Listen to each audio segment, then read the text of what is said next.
Hi, I'm Alexander, and I'm a rising junior at Menlo High School. For my 5th milestone, after the completion of my project, I have added a wireless communication between the glove and the arm here. So, if I put on the glove, you can see these aren't connected in any way. I can control the hand, and all that stuff, like I could before, but now it's wireless. So, to achieve this, I use this NRF numbers and stuff, communications module here. There's one here, and there's one attached to this little board over here.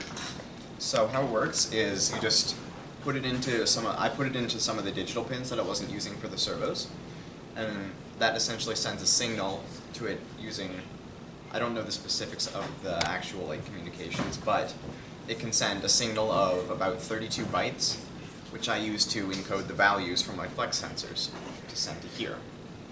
On this side it receives them in this little board I made, and there's it sends it to this Arduino Nano, which I got specifically for this purpose, because I had to add 2 different microcontrollers, one to control this communications module and read these flex sensors, and the other to control the servos and read the messages that it gets. Some difficulties I had while doing this were working with such a small board, because this board is a lot smaller than the other one, which I was originally using. So I had to essentially solder in really tight spaces and bridge a lot of that solder as well. I ended up burning a lot of the wires underneath here. My other challenge was getting the code to work in general, because I had to essentially learn how these worked and how they communicated. Originally I was thinking I was going to encode the data into a string or something, but an array of 5 integers worked as well.